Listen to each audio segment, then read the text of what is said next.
avait quelqu'un qui a dit que je peux pas jouer aux poupées, et après j'ai pleuré. Bienvenue sur Papatriarcat, le podcast qui réfléchit la parentalité au XXIe siècle en essayant de l'affranchir du modèle patriarcal. Dans cet épisode, j'ai le plaisir de recevoir Rokia Hossein. Elle est psychomotricienne et elle se spécialise notamment dans l'accompagnement des besoins d'élimination des enfants. Alors, ça a l'air hyper pompeux comme ça, mais en fait, on parle de pipi-caca et de ce qu'on appelle communément la propreté, la continence. On va déjà commencer par définir ces termes, de savoir de quoi on parle, et puis après parler de comment ça fonctionne, aussi comprendre comment est-ce qu'on peut accompagner ces besoins chez les enfants, que ce soit par nous, notre posture, mais aussi l'environnement qui peut être mis à disposition. On va aussi bien sûr se parler de la pression qui est mise notamment sur les parents par rapport au résultat que doit être la propreté d'un enfant et de ce que ça dit de nous ou pas comme parents. Alors bien sûr, spoiler alerte, ça ne dit rien du tout de nous en fait, c'est juste une pression sociale qui est notamment maintenue par l'école. Nous allons en parler avec Rokia dans quelques instants. La première question que je vais lui poser, c'est Rokia Hossein, c'est quoi la propreté ? Je vous souhaite une très bonne écoute. La propreté, c'est plus vraiment le terme qu'on utilise finalement aujourd'hui. Les parents préfèrent quand même parler de continence, mais ça reste encore le mot qu'on utilise toujours. Et c'est un peu le mot qui est en rapport avec la continence de l'enfant quand il entre en école. C'est à ce moment-là que le mot est évoqué. C'est intéressant aussi du fait que on ne dit pas à l'enfant s'il est propre ou pas, mais c'est souvent une question qu'on pose entre parents ou entre adultes. On se demande est-ce que votre enfant est-il propre, est-ce qu'il a acquis la propreté, et c'est pas vraiment une question qu'on pose à l'enfant. On lui dit rarement alors mon cœur, tu es propre. C'est vrai, j'y avais jamais pensé, disons. C'est vrai que c'est un truc qu'on dit pas à l'enfant. Est-ce que t'es propre ? Et du coup, ça veut dire quoi ? Ça veut dire que si on lui posait la question, du coup, on le mettrait dans cette espèce de dualité où si je suis pas propre, je suis sale. Exactement. Je pense qu'il y a quand même une réflexion qui se fait, et on le sait bien au fond que c'est pas le mot le plus approprié. Ok, mais pourtant c'est ce qu'on dit encore à l'école, quoi. Je veux dire, c'est d'ailleurs écrit, c'est parfois même écrit.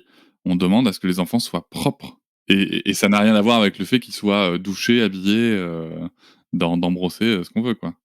Donc pourtant c'est quelque chose qui fait beaucoup partie du vocabulaire.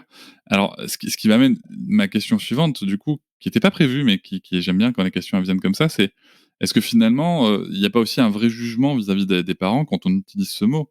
Parce que du coup, si l'enfant est pas propre, il est sale, donc dans la famille on est sale. Alors déjà, il y a un jugement, quoi qu'il arrive, sur cette compétence. C'est quand même important de différencier entre une compétence qui est en cours d'acquisition, que c'est un processus, et un état.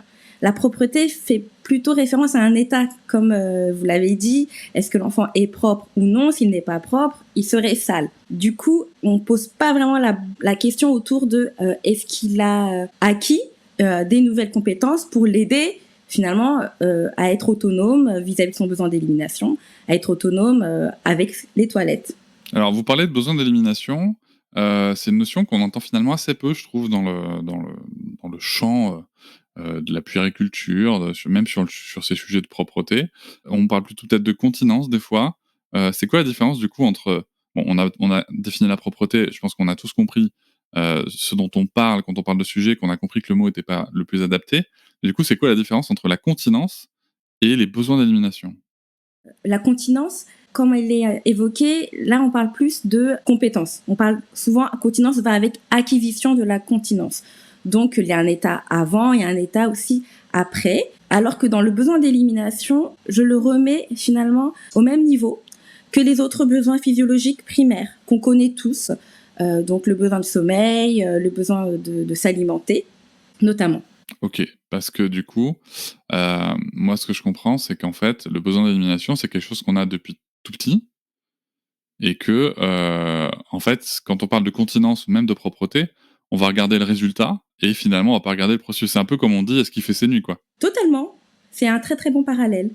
D'accord. Et alors du coup, ce besoin d'élimination, il est là depuis tout petit, depuis qu'on est. Comment est-ce qu'on peut l'accompagner ? Est-ce que c'est quelque chose qu'on va traiter à partir du moment où on va devoir considérer potentiellement une scolarisation, en tout cas une entrée dans la vie commune avec les codes sociaux qui y sont rattachés, ou bien est-ce que c'est quelque chose qu'on peut prendre en considération avant ? Parce que finalement, quand bébé arrive, on met des couches et puis il fait dedans.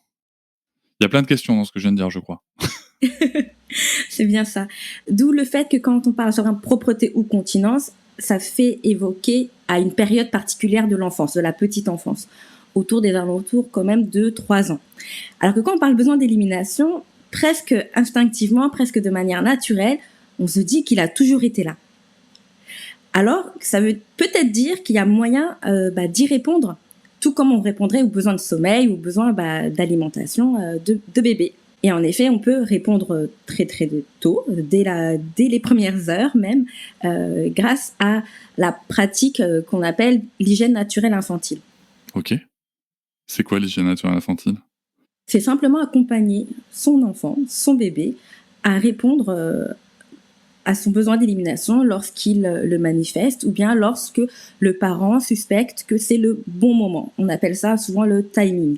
Donc un moment propice pour éliminer. Il y en a plusieurs, ce qui évite également de se dire que il faut être hyper attentif aux signaux de l'enfant parce que surtout quand il est tout petit, il signale beaucoup, il signale tous les besoins en même temps, on ne sait plus trop lequel à distinguer, pardon. Alors qu'il y a vraiment des moments propices, des moments qui sont faciles à mettre en place dès le début. C'est quoi les moments propices ? Ça peut être par exemple si le bébé est allaité, alors que ce soit au sein ou au biberon, à la fin de la tétée, à la fin du biberon. Ce sont des choses comme ça qu'on va essayer d'observer ? Tout à fait. Le fait de proposer justement un temps d'élimination, donc on peut proposer avec un petit pot ou bien simplement entrouvrir la couche pour laisser l'enfant évacuer ses urines et ses selles sur la couche finalement, pas dans la couche comme quand elle est couverte sur lui, enfin, quand elle est bien attachée. On peut juste entrouvrir et laisser bébé éliminer si on est plutôt à l'aise avec cet outil-là plutôt qu'un pot. Et il y a d'autres moments comme le réveil. Ça aussi, à chaque réveil de sieste, il dort quand même pas mal, hein, le bébé. Ouais. Je crois, je suis plus certaine finalement. Je crois que ça dort pas mal, oui. C'est voilà. Nous qui dormons moins. C'est ça. En tout cas, il dort, il se réveille. Il dort, il se réveille, disons comme ça. Et également, un moment qu'on ne connaît pas trop, c'est les transitions.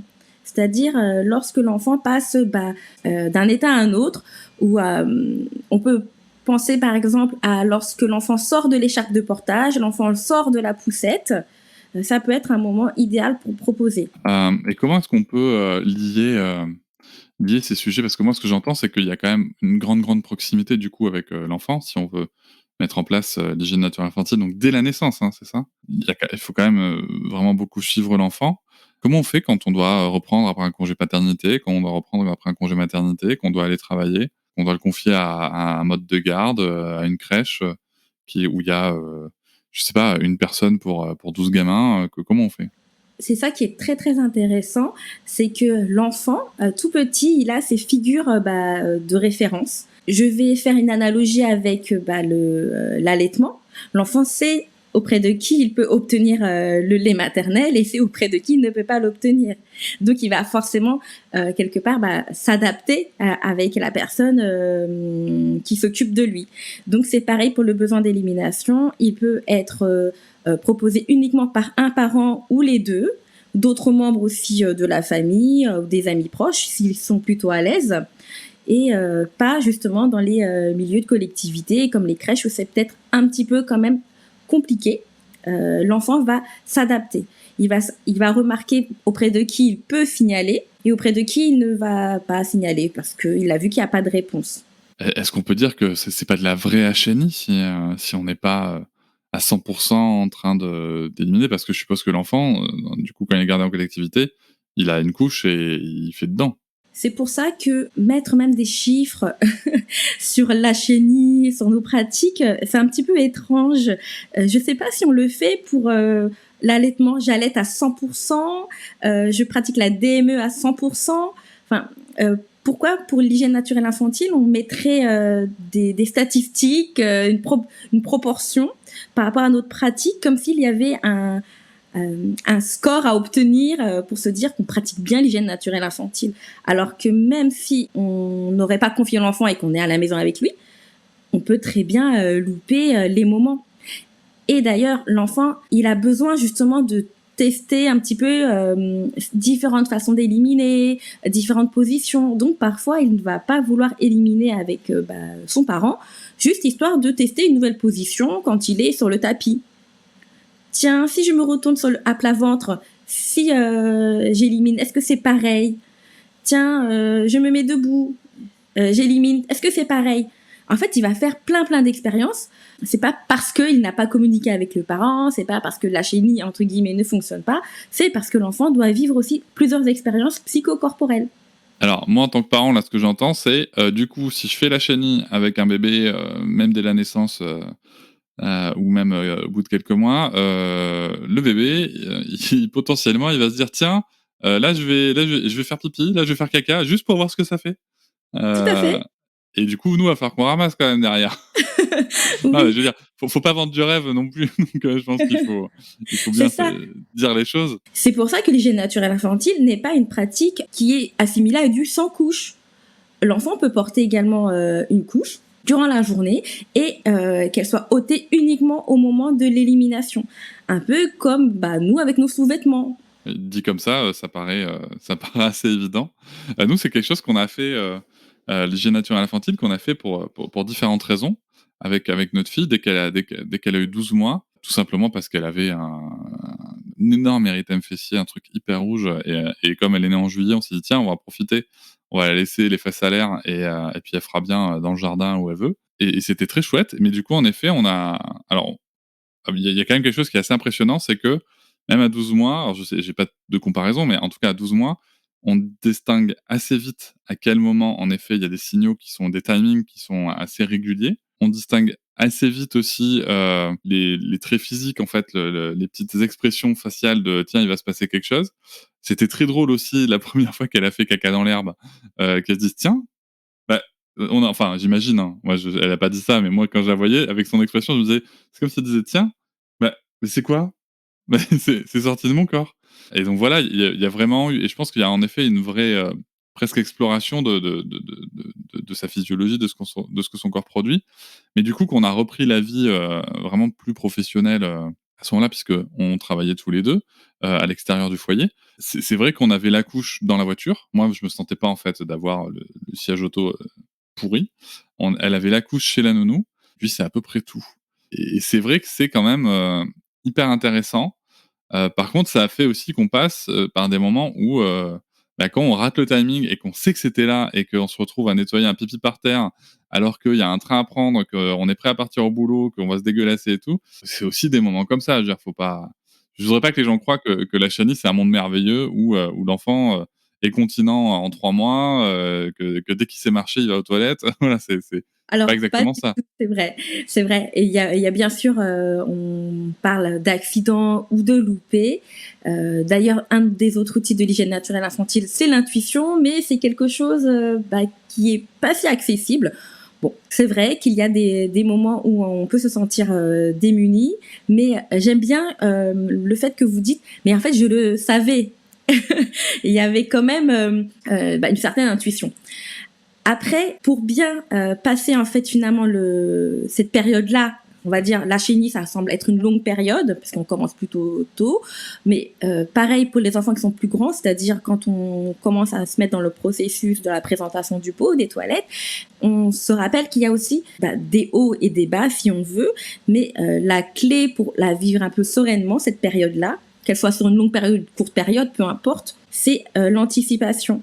C'est-à-dire, comme vous l'avez fait, avec des couches en voiture, parce que pour l'instant, vous n'êtes pas serein, votre fille, elle vous a pas encore montré comme quoi, elle aussi, elle est prête à retirer la couche. Parce que peut-être qu'il y a un moment, c'est elle qui l'a dit, non, je ne veux plus la couche dans la voiture, non, je ne veux plus la couche au parc. Et dans ce cas-là, on la suit. Et si elle se trompe quelque part, c'est pas volontaire, on se doute bien que c'est pas fait exprès, eh bien c'est pas grave, on en parle, on lui explique, on reprend un petit peu les bases, parce que si ça a fonctionné à la maison, c'est que ça peut fonctionner dehors, mais en lui rappelant juste, peut-être que là, à ce moment-là, tu jouais, tu étais très très occupé, tu as peut-être pas très bien entendu les signaux de ton corps, comme quand tu es à la maison. En fait, en verbalisant, en mettant des mots sur son expérience, sur ces différentes expériences, l'enfant va s'en saisir. Après, bien sûr, comme le besoin d'élimination, moi je le vois dans un processus, contrairement au terme acquisition de la propreté ou acquisition de la continence, où on passe vraiment d'un état en limite on-off, off-on, enfin, alors qu'en fait, c'est pas du tout comme ça se fait pas en une journée. Même pour les enfants plus grands, ça ne se règle pas. Et j'aime pas d'ailleurs ce terme, ça se régler, mais c'est presque ça qu'on attend. On attend que ça se règle du jour au lendemain, et en fait, ça ne se règle pas comme ça. C'est même pas le bon terme. Dans ce que vous dites, il y a deux choses qui m'interpellent. Il y a en effet l'utilisation du terme régler qui voudrait qu'en fait, ce qu'on règle, ce sont des problèmes. Donc ça voudrait dire qu'il faudrait que cet apprentissage, cette acquisition soit un problème. C'est un problème pour qui ? Pour quel contexte de vie ? Je pense que ces questions-là, on a aussi le droit de se les poser. On va y revenir après, justement, sur ces questions de cadre social. Et l'autre sujet, c'est qu'en effet, vous dites, on voudrait que ce soit on-off. C'est comme si on demandait à un bébé d'apprendre à marcher. Comme ça, alors tu fais du 4 pattes, maintenant, hop, tu marches. Et puis surtout, il marche 10 pas, hein, c'est pas un pas. C'est ça, voilà, non, faut pas déconner. Non, mais il marche déjà, il va faire un bon kilomètre et on est tranquille. C'est vrai on a tendance à oublier ça, c'est que ces acquisitions qui sont pour nous faciles, puisque nous sommes devenus spécialistes et experts de ces acquisitions-là. Normalement, nous sommes spécialistes de la marche par rapport à un nourrisson, j'entends. On est vraiment à un niveau d'expertise et de maîtrise qui ne lui est pas accessible à ce moment-là. Et du coup, en effet, on a tous vu nos enfants qui ont appris à marcher déjà passer par différents stades, ne serait-ce que se retourner. Un bébé, il se retourne pas comme ça du jour au lendemain. Il tente des trucs, il tourne d'un côté puis l'autre. Et pareil pour le 4 pattes. D'ailleurs, souvent, je me rappelle d'une psychomotricienne qui me disait tiens, c'est marrant parce que moi, il fait du 4 pattes mais à l'envers. Et j'ai appris qu'en fait, c'était une étape tout à fait normale et classique, plutôt banale même, de cet apprentissage du 4 pattes. Et en fait, tout ça, on l'observe avec beaucoup d'admiration souvent. Alors qu'en fait, le fait de réussir à maîtriser un besoin d'élimination, qui est une acquisition en effet qui est longue, qui se fait sur la durée, en effet, on voudrait que ce soit on-off. Ce qui nous amène au sujet suivant. Le problème, il est pour qui en fait ? Est-ce que le problème, c'est bon, très clairement, je ne dirais pas que le problème c'est l'enfant. Sur ce sujet-là, il n'est jamais le problème. Mais est-ce qu'on n'est pas aussi dans une espèce comme ça d'attente, de reconnaissance sociale de cette compétence qui devrait être acquise comme ça du jour au lendemain, notamment au moment de l'entrée à l'école, quoi. Tout à fait. On peut pas y échapper. Très peu de parents du coup y échappent, même si on peut rencontrer des institutrices, instituteurs, des directeurs d'école plutôt, j'ai presque envie de dire tolérants, mais parce que voilà, c'est un problème la continence. Je crois que ça va être un peu le sujet du podcast, mais oui, comme si c'était un problème qu'il faut régler avant qu'il entre en école maternelle. Et en fait, on se dit en tant que parent, ah, j'ai de la chance, mon école est plutôt tolérante, allez, on peut pas dire cool, mais c'est un peu ça l'idée. Ah, cette école-là, elle est beaucoup moins. J'ai des problèmes avec l'instit, ça ne va pas. Mon enfant, il rentre tout le temps avec des langes, des sacs de vêtements souillés. Enfin, voilà, comme si c'était un gros problème qui doit être réglé dans un délai hyper court. Souvent, c'est l'été avant l'entrée en école maternelle. Et en réalité, c'est un peu une fausse bonne idée. Simplement parce que il y a déjà des repères qui changent, d'être en vacances, d'être peut-être pas sur le lieu de vie habituel, en train d'apprendre de nouvelles choses, découvrir le pot, commencer à comprendre les timings d'élimination, etc. Et juste après, il est à l'école, dans un nouvel environnement, avec des enfants qu'il ne connaît pas, des adultes qu'il a rencontrés peut-être une fois avant les vacances. Ça fait quand même beaucoup de changements en quelques semaines. Oui, et puis aussi, quid de moi j'entends des histoires de parents d'enfants scolarisés que je connais où en fait l'enfant il faut aussi qu'on lui impose un moment pour faire pipi, pour faire caca. Et ce que j'entends aussi, enfin, il y a beaucoup de choses qui s'entremêlent. Osons le dire aussi, la capacité d'accompagnement de l'école maternelle aujourd'hui, de l'école publique, elle est extrêmement faible. Notamment sur ces sujets-là. Je veux dire, quand on écoute les profs en parler, on peut être seul ou deux pour 25 à 30 enfants. C'est incroyable. En effet, c'est sûr que si on a un enfant qui dit qu'il va aller aux toilettes toutes les 10 minutes, c'est compliqué pour mettre des activités collectives en place, j'entends. Mais c'est vrai que voilà, ça va être aussi cet environnement-là où on lui dit, il y a des temps pour faire tes besoins, ce qui se déconnecte un petit peu de ce qu'on venait de dire juste avant, alors que juste avant, on expliquait que il faut partir de tes besoins. Et là, on lui dit, en fait, il faut que tu partes du cadre qu'on t'impose. Ça doit amener quand même des situations assez complexes, non? Tout à fait. Il faut trouver un petit équilibre, quelque part, trouver le juste milieu entre timing, enfin, qui sont donc des rythmes plus ou moins imposés ou connus, finalement, comme je disais, celui du réveil, après le repas, etc. Et d'autres timings sociaux, en fait, parce que c'est le moment de la récré, c'est le moment un peu idéal pour aller aux toilettes, soit avant, soit après, etc.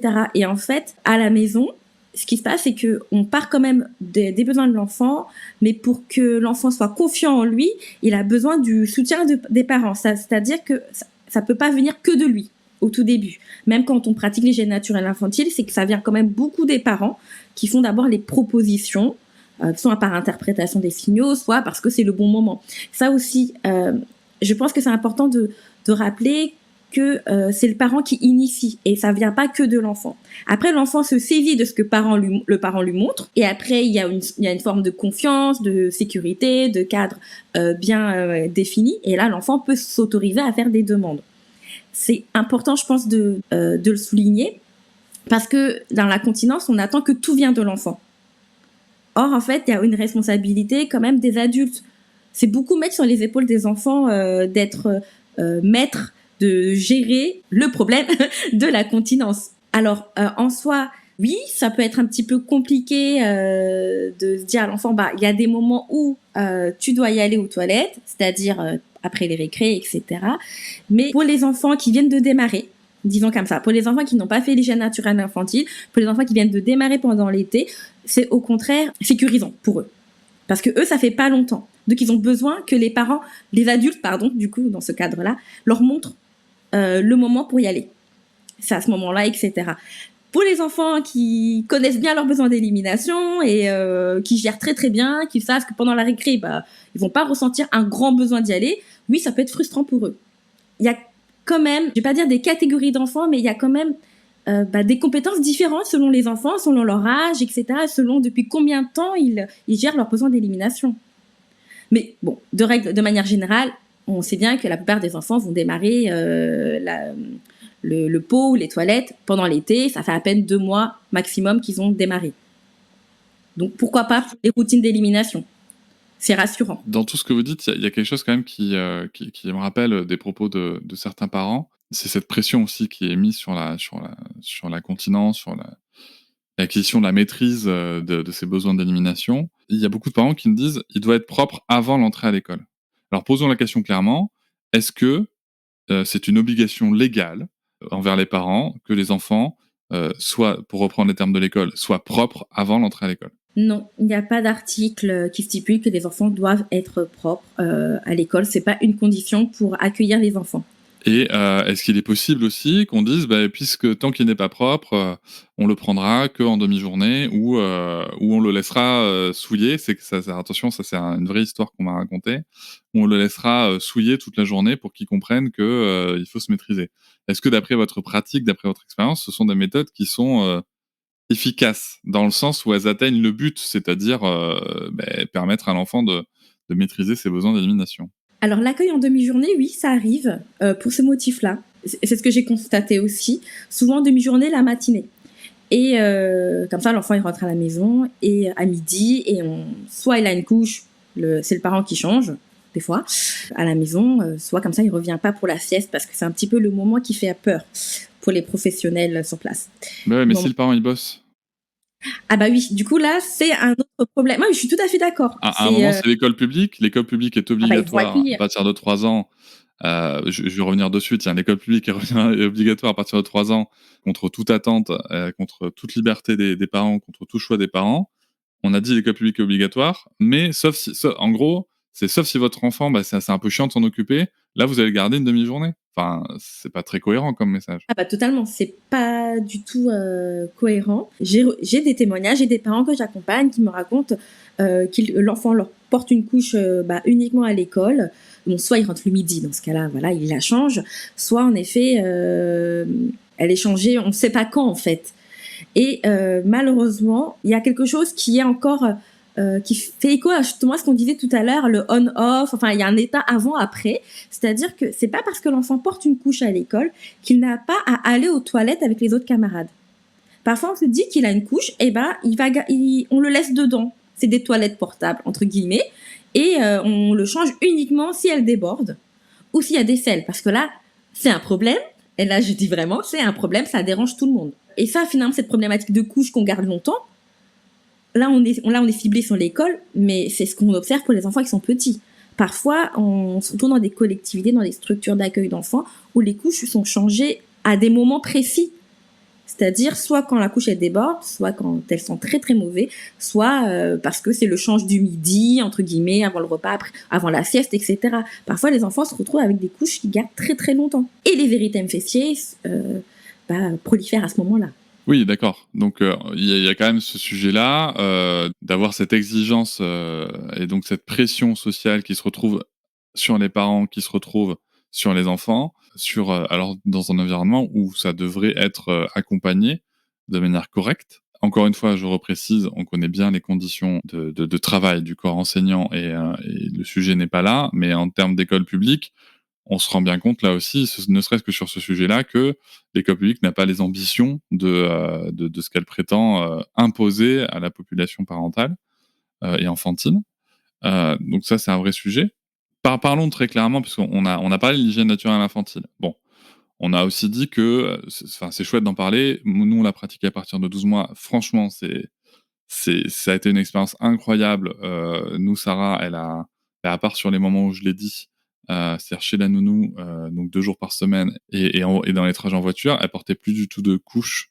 Et si on enlève la nuit, en tout cas, sur les éliminations diurnes, c'était impressionnant parce qu'à 16 mois, elle avait plus besoin de couche et elle allait au pot et sur les toilettes et c'était très chouette. Et franchement, c'est pratique. Oui, c'est un problème en moins, entre guillemets. Oui, c'est ça. Et après, moi, par rapport à notre propre expérience familiale, il y a quand même quelque chose que je voudrais souligner, que vous avez pointé tout à l'heure et qui me semble très important, c'est aussi rappeler que il y a des nouvelles expérimentations. Par exemple, en effet, ma chérie, on va aller faire les courses. Est-ce que tu veux faire pipi avant? Donc, on va peut-être proposer avant. L'enfant dit non, il va faire pendant, ou il va nous demander d'y aller en plein milieu. Alors ça, c'est ultra chiant. Mais voilà. Et après, bien sûr, il y a un accompagnement. Il faut éviter d'être dans la culpabilisation, mais on peut aussi rappeler quand même l'expérience précédente. Tu te rappelles, ma chérie, la dernière fois, t'as eu besoin d'y aller en plein milieu et ça a été embêtant parce qu'on avait du frais dans le caddie, parce que ci, parce que cela, et parce qu'il n'y a pas toujours des toilettes dans certains supermarchés. Est-ce que tu veux pas qu'on essaye juste avant? Voilà, c'est comme ça qu'on a présenté les choses. Mais c'est totalement ça, en fait. Pour tout, que ça soit à l'extérieur ou à la maison, l'enfant a eu un petit loupé, on va dire ça comme ça. Il y a eu quelque chose qui était pas au bon moment, au bon endroit. En fait, c'est un petit peu ça. Mais c'est pas grave. En fait, on l'accompagne en expliquant, justement, revenant sur l'expérience passée. Et pour que l'enfant se saisit, justement, de cette expérience, ce souvenir-là, pour qu'il met en place de nouvelles stratégies. Et qu'il soit un peu plus flexible pour la suite. Mais il comprend pourquoi on lui propose d'y aller avant, on lui propose d'y aller peut-être dans les toilettes du centre commercial avant d'entrer au supermarché, par exemple. Mais oui, c'est vraiment ça, en fait, l'accompagnement, c'est revenir sur son expérience pour l'appuyer et l'aider à retrouver des nouvelles ressources pour la suite. Et finalement, on le fait bien, comme vous l'aviez dit, sur les autres besoins physiologiques, que ce soit, ou sur les autres acquisitions plutôt, par rapport aux autres besoins, que ce soit le sommeil, que ce soit l'alimentation. Si un enfant veut pas, ou en tout cas ne teste pas quelque chose, on va pas le forcer à le manger. On va pas dire que c'est un mauvais enfant s'il le mange pas. On va peut-être tenter d'autres formes, d'autres propositions. Et idem quand un enfant n'arrive pas, par exemple, dans l'acquisition de la marche et de la motricité, je sais pas, à monter seul sur une chaise. On lui dirait pas, franchement, c'est pas possible de pas savoir monter seul sur une chaise. À ton âge, tu devrais savoir monter seul sur une chaise. On va plutôt essayer de proposer des environnements d'apprentissage différents pour s'adapter à lui. Donc c'est quelque chose qu'on peut faire avec le besoin d'élimination. Mais très concrètement, bon, on a parlé de la chenille, machin, voilà. Mon enfant porte des couches, d'accord? Il doit rentrer à l'école à 3 ans. Dans un schéma, alors très général, on n'a pas de cas particulier à traiter, mais dans un schéma très général, vos préconisations, vos recommandations de professionnels du sujet, et globalement, c'est quoi? On commence à à élaborer le sujet à partir de quand? On a bien compris que l'été avant, C'est un petit peu juste au niveau du délai. c'est un petit peu juste. Donc Mais ça ça serait fonctionne. quoi Je la... précise aussi que ça peut fonctionner. C'est juste, c'est comme, c'est un peu un pari quelque part, presque risqué parce que on voit que l'été passe vite et on n'est pas toujours disponible en réalité. On a envie de profiter de l'été aussi. Mais pour profiter de l'été, la clé c'est en fait l'anticipation, comme je disais. C'est-à-dire, en fait, être au courant des meilleurs moments, etc. Et dans ce cas-là, ça intègre notre quotidien. Et bien sûr, on sait que l'enfant va entrer en école maternelle bien avant l'été. On le sait en général. Il y a l'inscription qui se fait avant. Mais ce qu'on peut faire, c'est quand même se donner plusieurs mois. Mais vraiment tranquillement. Comme pour l'acquisition de la marche, on se dit que ça vient pas du jour au lendemain, qu'il y a des étapes à soutenir dans son développement psychomoteur. Et une fois qu'il a bien acquis, il peut passer un petit peu au level suivant. Et ainsi de suite, et ainsi de suite, et ainsi de suite, pour être de plus en plus autonome. Donc, il n'y a pas vraiment de date quelque part à proposer. Par contre, ce qui est intéressant, c'est surtout de voir si l'enfant a quand même émis un intérêt. J'appelle ça une fenêtre d'intérêt autour du besoin d'élimination de manière générale. Ça peut être un enfant qui commence à s'interroger sur les toilettes, parce que c'est un lieu qu'il a jamais visité. Ça peut être un enfant qui commence à se débattre au moment du change. Peut-être qu'il ne veut plus la couche. Il aime peut-être plus cette sensation-là. Ou il a envie de découvrir son corps, il a envie d'explorer, se toucher, se regarder, etc. Donc, ça peut être des fenêtres d'intérêt. Et en général, la plupart des parents que j'ai accompagnés me disent qu'il y a eu un moment dans l'enfance de leur petit, souvent c'est autour de 18 mois. J'ai vu un moment mon enfant me dire qu'il voulait plus la couche, j'ai vu qu'il était intrigué, mais j'ai pas pris, en plein vol, j'ai pas pris la situation sur le moment, et j'ai attendu. Et j'ai pas revu d'autres peut-être situations favorables. Parce qu'en effet, ça vient de l'enfant après. Donc, en gros, s'il y a une fenêtre d'intérêt, on la saisit. Et là, on commence à présenter le pot, on parle de son corps, etc. Et s'il n'y a pas finalement de manifestation particulière, eh bien, il faut quand même se lancer. Finalement, pour se lancer, c'est un peu toujours la même façon de procéder. C'est-à-dire, on présente les lieux. Tout d'abord, celui qu'on a choisi, le pot ou les toilettes, on présente le lieu. On laisse l'enfant l'explorer. Bon, l'avantage du pot, c'est qu'il peut vraiment l'explorer en 3D, c'est-à-dire monter dessus, mettre sur la tête le pot, enfin, regarder quelle est cette drôle de chaise avec un trou, quelque part, le laisser. C'est-à-dire que s'il met son pot sur la tête, je le laisse faire alors. En fait, il a besoin de s'approprier cet élément. Voilà. De découvrir en fait les propriétés physiques, la profondeur, par exemple.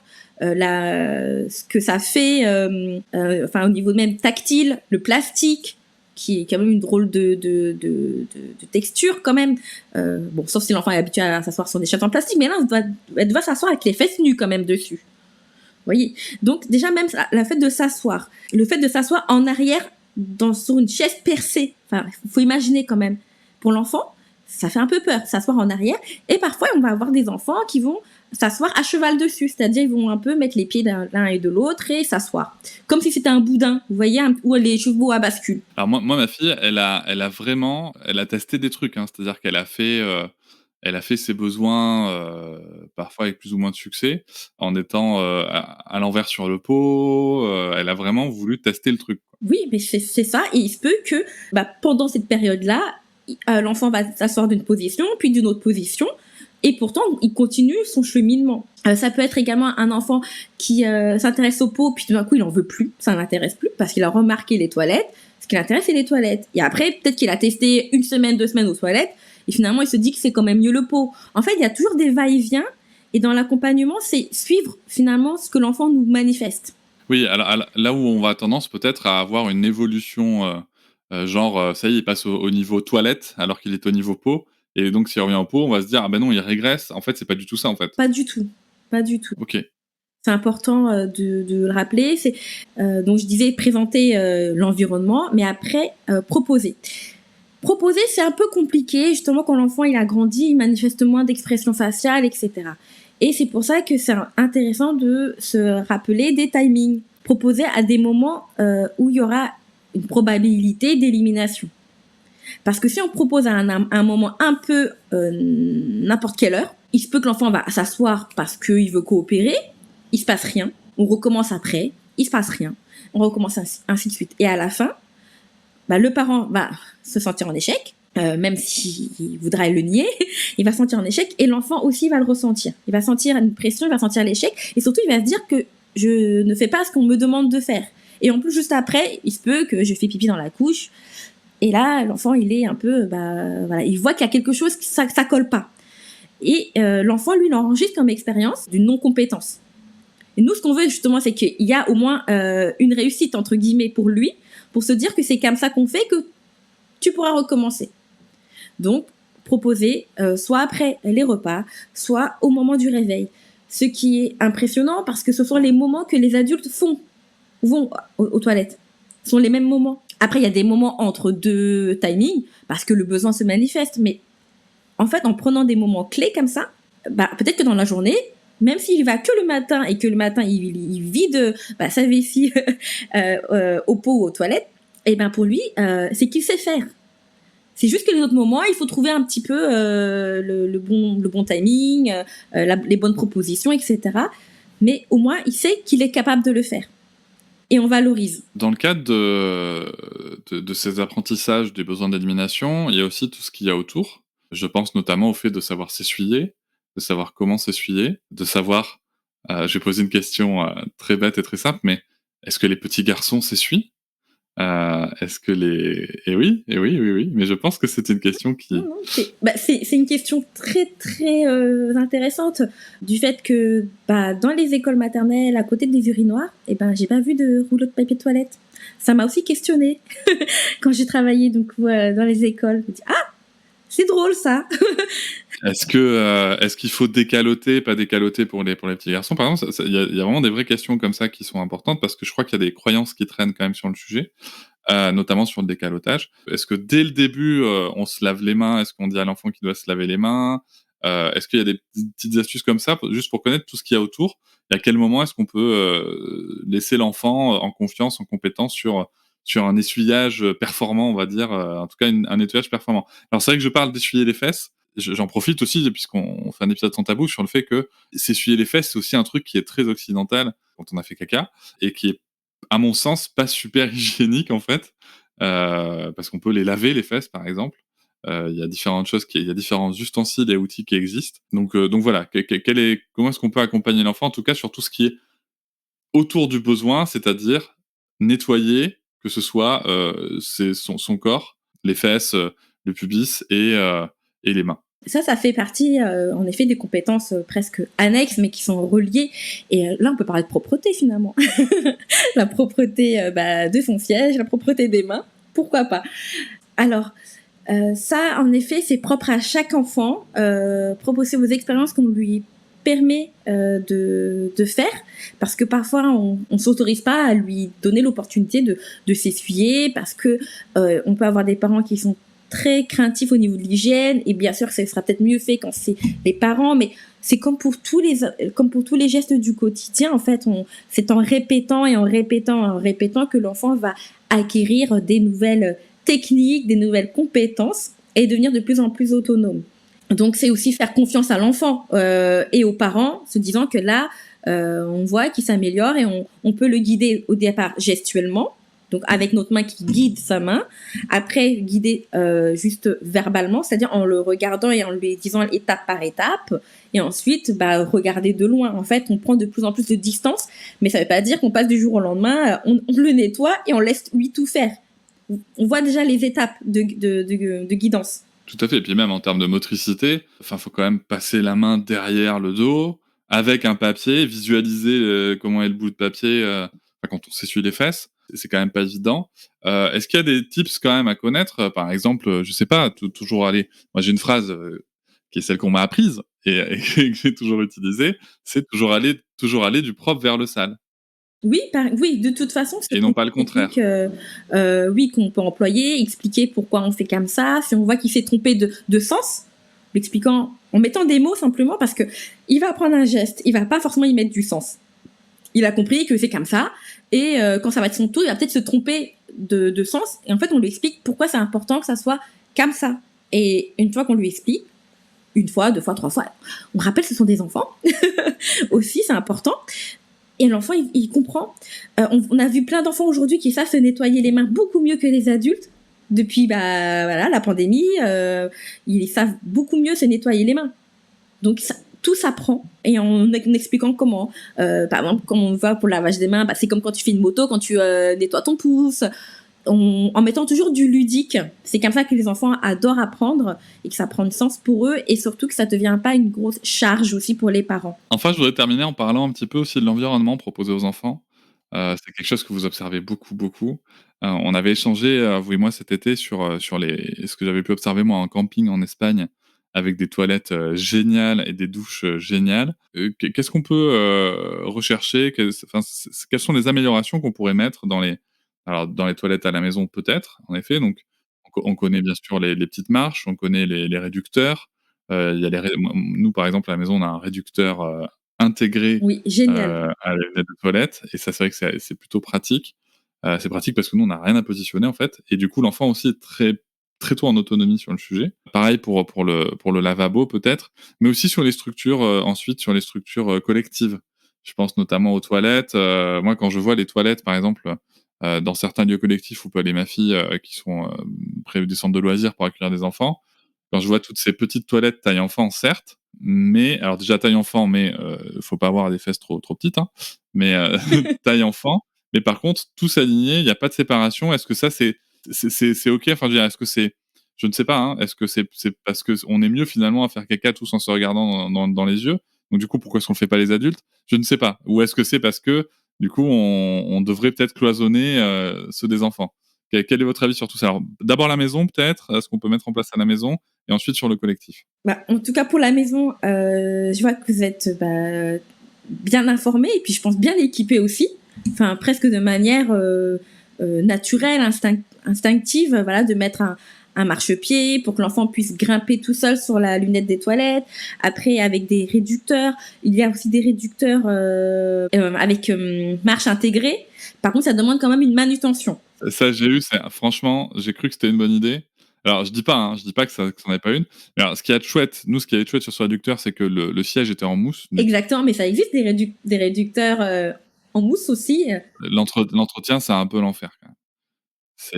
J'avoue que je préfère 100 fois avoir la marche et le réducteur intégré à la lunette des toilettes. Et l'avantage finalement de la petite marche, c'est que pour les adultes aussi, pour prendre la position physiologique d'élimination. Donc finalement, tout le monde a y gagné. Et oui, parlons-en. Alors, vous avez ouvert cette parenthèse, parlons-en. Pour bien faire caca, il faut se retrouver dans une position physiologique, donc avec un peu comme quand on est sur des toilettes turques, pour celles et ceux qui connaissent. C'est-à-dire avec les jambes surélevées. Moi, j'avais appris ça dans Le charme discret de l'intestin, qui est un très chouette ouvrage. Et donc, c'est intéressant d'avoir une marche, quoi qu'il arrive, dans les toilettes. Tout à fait, pour les adultes et les enfants. Par contre, finalement, la marche, si on prend un petit tabouret, un petit marchepied, peut être idéal pour l'adulte parce qu'il prend bien la position, parce qu'il a des grandes jambes, généralement. Alors que le petit enfant, finalement, il peut finalement ne pas totalement adopter la position accroupie. Enfin, c'est un peu ça qu'on demande à repérer. Mais parce que la marche n'est pas très très haute. Mais en soi, j'ai envie de dire, si on peut faciliter, on le fait. Mais comme on est un peu sur le sujet de l'environnement à l'extérieur, il n'y en a pas aussi à l'extérieur. Donc bon, ça aussi. C'est vrai. Ça peut être assez presque handicapant, étrangement, ou pas en fait, parce que c'est le vrai sujet. C'est-à-dire qu'à la maison, peut-être que n'importe quel adulte qui a découvert la position physiologique pour éliminer, se sent tellement à l'aise que quand il est à l'extérieur et qu'il y a un besoin d'éliminer des selles, il n'y arrive plus.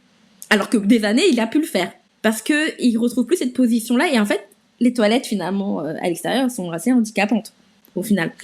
Parfois, on peut utiliser des stratégies, c'est-à-dire prendre des fois les poubelles à l'extérieur. Enfin, ça, les stratégies pour adultes, on les reprend pour les enfants, en réalité. Voilà, si à la maison, on a un tabouret, l'enfant, il grimpe dessus, mais il faut mettre ses pieds.